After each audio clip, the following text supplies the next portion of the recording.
Again, a house caught on fire due to short circuit at Bagbasa Mashin Tila village. Two family members of the house were in critical condition, getting burned by the fire before they could escape from the house. Their names are Dilip Nath and his wife Arpana Nath. Incident took place on Sunday night at Mashin Tila village under Bagbasa police station. According to the news, Dilip Nath and his wife Arpana Nath were suddenly awake from their sleep on Sunday night after their house was caught on fire suddenly. Trying to escape from the fire, both husband and wife were burned because of the fire was massive. At first, they were trying to get out of the house through window, but they were failed. So they ran outside through the door that makes them caught on fire. Bagbasa Police and Dharmanagar Fire Department rushed to the incident on receiving the information.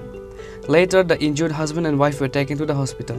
Fan চলে fan বন্ধ করছে নতুন তো ঘুমো এরপরে একটা দেখি আগুনের লুক কারলা মানে এই কাপড় আছে আমার বাইরে থেকে কালকে আইসি আর কি আগরতলা থেকে এই কাপড়টি রাখছি বড় রাখার পর দেখি কাপড়টি জ্বলে দৌড়িয়ে উঠি আমরা এখন দরজার মধ্যে সাইডে আর কি দরজার সামনে আগুন এখন আমরা বাইরে বের কোনো মধ্যে রাস্তা নাই আমরা তো মনে হচ্ছে জানেলা ভাঙিয়ে বাইরে জানেলা ভাঙিয়ে গিল লাগে জানেলাও ভাঙ্গা যান না এরপরে আমরা কইছি আমার মাইয়ারা কইছি দরজা খুলে বারোরে ঘর থাকি তারা দরজা খুলে করতে পারছি আর এরপরে একটা আগুন নেমছে আমরা মশারি থাকি বাইরে ইয়া ও আগুনের উপর থেকে ইয়া জল দিছি আগুনটি নেমে গেছে।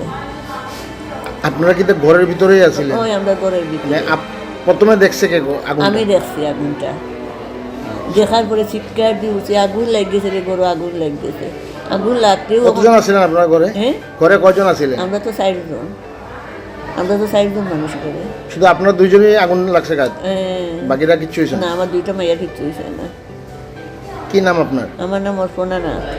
The Bagbasa police are now investigating the incident on how did the fire caught. Bureau report Chini Khorang.